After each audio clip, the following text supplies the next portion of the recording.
factory in Chachoengsau's Banpo district raced to defend itself against allegations that it was releasing untreated wastewater into a public canal and insisted that the wastewater in the canal come from other sources.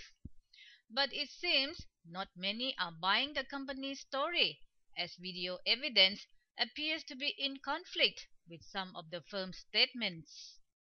Toyota's public relations deputy chief Praphanjan Wattanapong called a media conference and told reporters that the factory's waste treatment plant had released only treated water into a canal. He even took the media to Toyota's treatment plant, saying the firm had also hired an independent non-governmental organization to oversee and check the water being released into the canal. The amount of oxygen at the point where the factory released water into the canal was measured at 3, which the company claimed is even more than the required standard level of 2.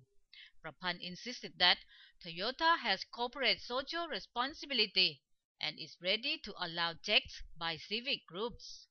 Banpo residents had earlier shot a video claiming that a large car producer in their district was releasing wastewater into a canal without the water being treated. The residents said the wastewater had oil on the surface and was almost completely black.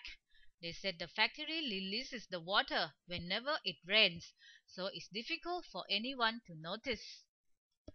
Toyota, however, said that the black water seen in the video was actually the result of rains that washed residue from the factory. But some reporters queried that if the water had been treated, why is it that the fish seen in the video was dead? Also, Toyota said it allows villagers and civic groups to check the company's treatment plant. But reporters are asking why the company has put up a warning sign at the spot where it releases the water into the canal. The sign says, "This is a private property, no access. Legal action will be taken against violators." Without mincing any words, reporters said the sign is in conflict with the company's PR statement that it welcomes checks.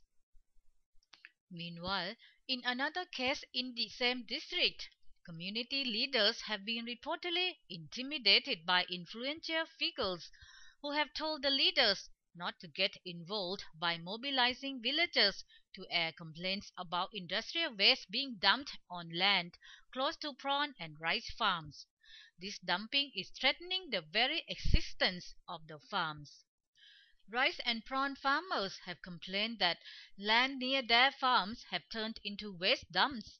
They said their neighboring farmers had lost the land after they could not pay their mortgages to local politicians. These politicians, in turn, sold the lands to a company run by a police officer.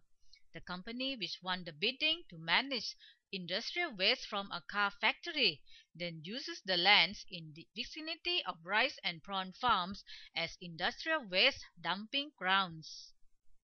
One villager claims the waste includes items contaminated by toxic chemicals: thinner, glue, plastic bags, foam, sponge, artificial leather, and even car parts and vehicle upholstery have been dumped on land around his farm.